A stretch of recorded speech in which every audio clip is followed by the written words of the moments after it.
హృదయపూర్వక నమస్కారాలు తెలియజేస్తూ ఓం నమో వెంకటేశాయ.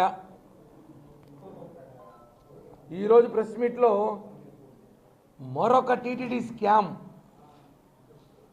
జగన్ ప్రభుత్వంలో మరొక స్కామ్ బయటపడింది.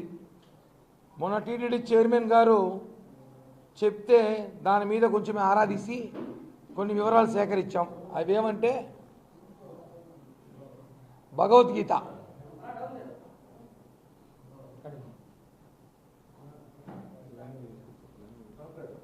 హిందీ, తమిళ్, తెలుగు, కన్నడ, ఇంగ్లీష్, ఇంకా జపానీస్, ఉర్దూ మర్చిపోతున్నారు.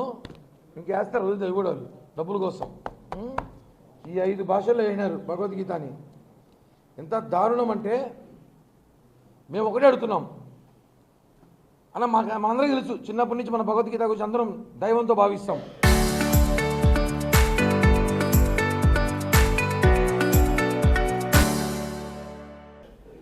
ఇంత పెద్ద పుస్తకం చూసుంటాం భగవద్గీత, లేదా ఇంత పుస్తకం చూసుంటాము. ఇంత పుస్తకం భగవద్గీత చూసామన్నా మనం. ఒకప్పట్లో సినిమా పాటలు వచ్చేది మనకి, తిరుపతిలో మనం పాటల పుస్తకాలు చూసేవాళ్ళం, అందరికీ గుర్తుంటుంది. ఇప్పుడు కాబట్టి యూట్యూబ్లు, MP3లు అవి చేసిన జనాలు పట్టించుకోవట్లేదు. అప్పుడు పాఠక పుస్తకాలు చదివేవాళ్ళం. ఈ రోజుల్లో భగవద్గీత అంటే మన తరతరాలు హిందూ సాంప్రదాయం సంబంధించి హిందువులకి ఒక బ్రాండ్ సెంటిమెంట్గా దేవునితో కొలుస్తాం భగవద్గీతని.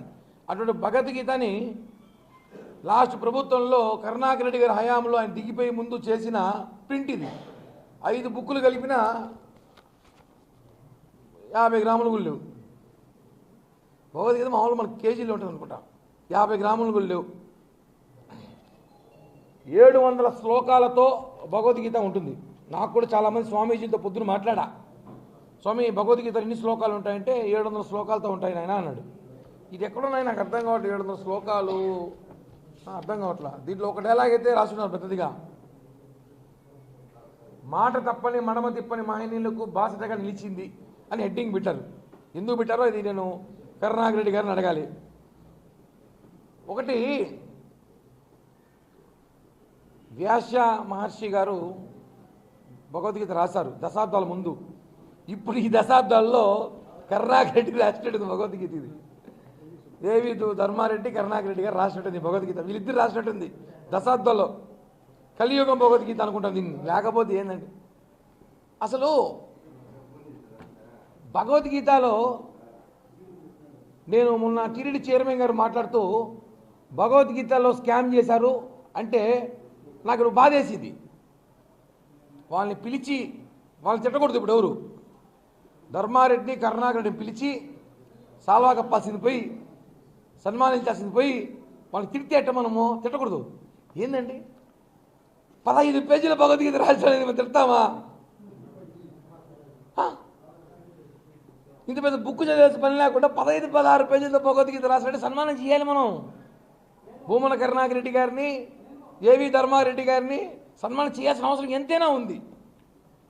హిందువుల మనోభావాలకు ఎంత దారుణమైన దెబ్బతీయడం అంటే ఎంత పెద్ద స్కామ్ ఇది.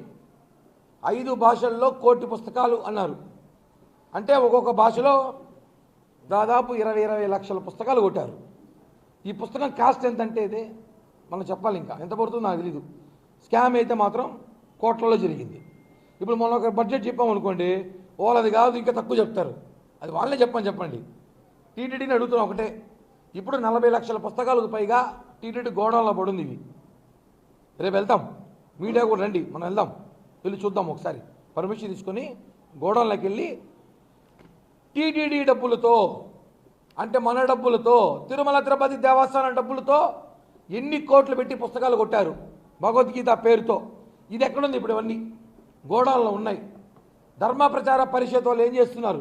కనీసం దీన్ని భక్తులు కూడా పంచండి అయ్యా. పంచాలంటే దీనిలో కారణం ఏమంటే ఈ పుస్తకం రాసినట్టు కరుణాకర్ రెడ్డి గారు, ఏవి ధర్మారెడ్డికి పేర్లు వేసుకున్నారు. ఇది పబ్లిసిటీ. భగవద్గీతలు మీరు రాశారా? భగవద్గీత రాసి దశాబ్దాల ముందు రాస్తే మీకే సంబంధం, మీ పేర్లు ఎలా వేసుకుంటారు చూడండి. పబ్లిష్డ్ బై శ్రీ ఏవి ధర్మారెడ్డి 2వ పేజీలో, 4వ పేజీలో మాట తప్పని మడమ తిప్పని మీరు మొత్తం చదవాలంటే ఇంకా టైం పడుతుంది. కింద భూమన కరుణాకర్ అధ్యక్షులు, టీటీడీ పార్లమెంట్ సభ్యులు. భగవద్గీతలు మీ పేర్లు వేసుకోమన్నారా? మనము ఒక కోర్టుకి వెళ్ళినా, పోలీస్ స్టేషన్కి వెళ్ళినా, ఎక్కడికి వెళ్ళినా తప్పు జరిగినా, నిజము తప్పు చేసినా చేయకపోయినా, వాడు నేరం చేసినా చేయకపోయినా భగవద్గీత ఒట్టేసి చెప్తారు. భగవద్గీత ఒట్టేసి చెప్తున్నాం, నేను నిజమే చెప్తాను అంటున్నారు. ఆ భగవద్గీత కల్తీ చేశారయ్యా ఇలా. తక్కువ కల్తీ నెయ్యిని చూసినాం, కల్తీ ప్రసాదాలు చూసినాం, ఆఖరికి భగవద్గీత కల్తీ చేశారు. వాస్తవం ఇది. అందరి డౌటు. ఇప్పుడు ఒక మీడియా మిత్రుడు అడిగాడు, ఇది భగవద్గీత అని అడిగాడు. అవును సార్ అన్న. ఇట్లా చూసినాడు, ఇన్ని 10 పేజీలు అన్నాడు. ఏం రాశారు దీంట్లో?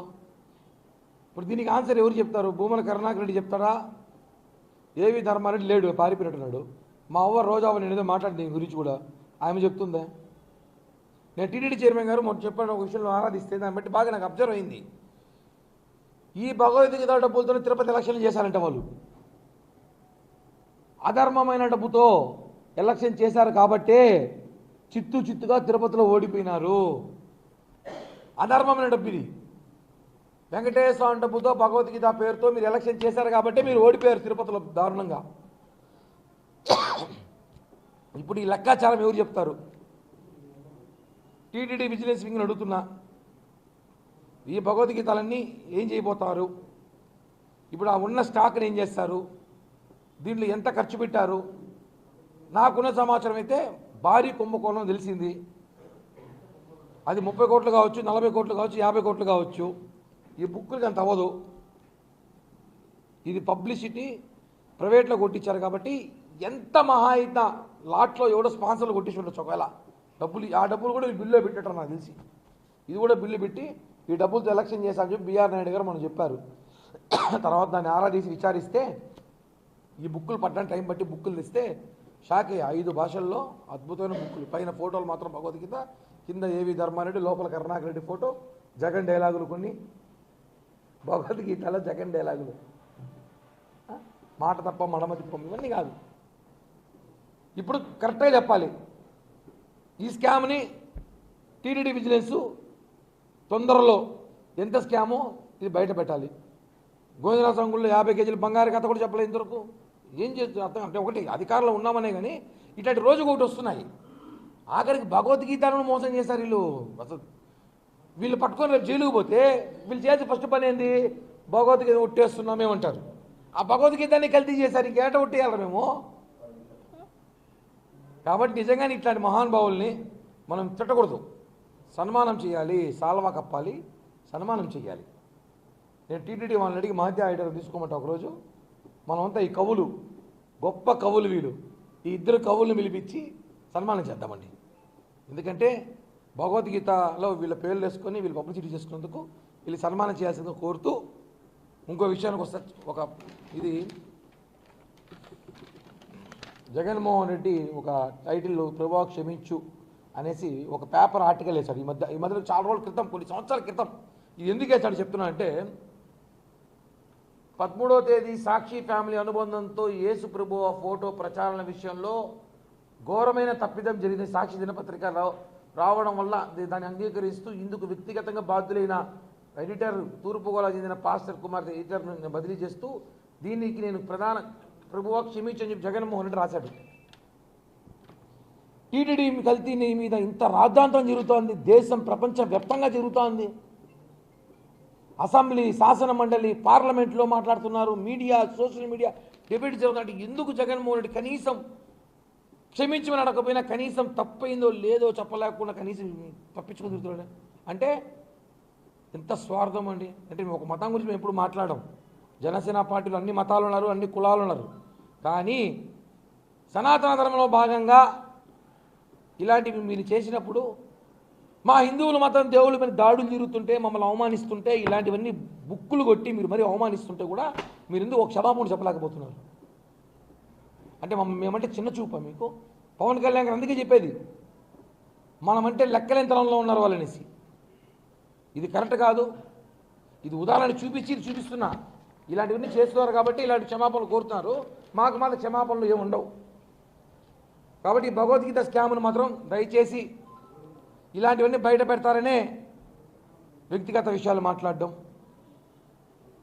సంబంధం లేని ఆర్టిఫిషియల్ ఇంటెలిజెన్స్ వీడియోలు ఫోటోలు ఇస్తూ బయట పెట్టడం, గడిచిపోయిన ఇష్యూలు తీసుకొచ్చి రాజకీయాల్లో మాట్లాడడం, దాన్ని మళ్ళా సోషల్ మీడియా వాళ్ళకున్న పేటీఎం కుక్కల సోషల్ మీడియాలో పెట్టి మనోభావాలు దెబ్బతీసే విధంగా ప్రయత్నించడం, టీటీడీలో జరుగుతున్న విషయాలు బయట పెడతారని చెప్పి మనం చూసేటప్పుడు రెండు రోజుల క్రితం కూడా చైర్మన్ గారి మీద ఎలాంటి ఆరోపణలు చేశారో, గతంలో జనసేన పార్టీ నాయకులు మాలాంటి మీద ఆరోపణలు చేస్తారు. ఏదో ఒకటి ఇంత విషయం దాన్ని ఇంత చేస్తారు. వీరి మధ్య నేను చేస్తే కూడా చూపిరా,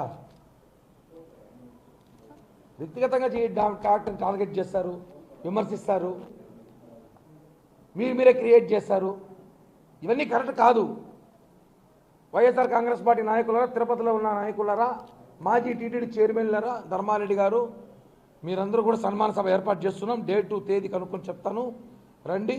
మీలాంటి గొప్ప కవులు భగవద్గీతని ఇంత చిన్నదిగా రాసి ఇంత వ్యాఖ్యం ఇంత చేయొచ్చని కూడా నిరూపించినందుకు మీకు మేము సన్మాన సభ పెట్టబోతున్నాం. దానికి ముఖ్య అతిథిగా మీ నాయకుడు జగన్ కూడా పిలిచే అవకాశాలు ఉన్నాయని చెప్పి కూడా తెలియజేస్తున్నాం. టీటీడీలో మరో స్కామ్ ఇది, భగవద్గీత పేరుతో కోట్ల స్కామ్. వాస్తవం అది ఎన్ని కోట్లు అనేది అధికారులు చెప్పాలి. నేను 40, 30, 40, 50 కోట్లు అంటాను, దానిపైనే ఉండొచ్చు. 1 కోటి పుస్తకాలు అంటే దాదాపు 5 భాషలు అంటే పెద్ద కథే ఇది.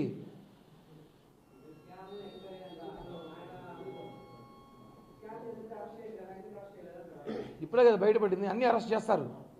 మేము చేసిన అన్ని అరెస్ట్ చేసి ఈయన 5 ఏళ్ళు జైల్లో ఉంటాడు. ఇంకా మొత్తం బయట వచ్చే ప్రసక్తే లేవు. అన్నీ ఉన్నాయి. ఒకటి తీస్తున్నాం కదా, వాళ్ళ ప్రభుత్వం కాదు కదా వెంటనే బేడీ లేసి తీసుకెళ్ళి లోపడానికి. అన్నీ ఎంక్వైరీ జరుగుతుంది. ఇది మొన్న మాకు తెలియదు. మొన్న టీటీడీ చైర్మన్ బిఆర్ నాయుడు గారు చెబితేనే ఈ భగవద్గీత డబ్బులతో ఎలక్షన్ చేస్తారంటే ఆలోచించిన, అంత డబ్బులు వచ్చిన భగవద్గీతలు అనేసి.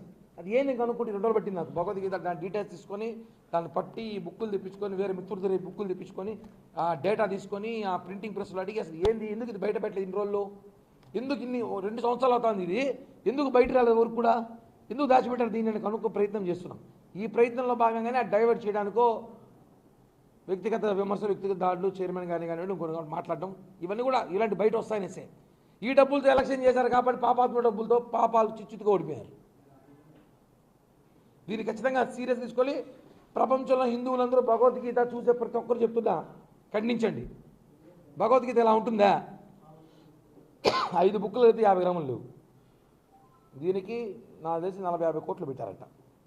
Local to global news at your fingertips. మీ చేతిలో ఒక ఆయుధం. Download R TV app. Media legend Ravi Prakash is back.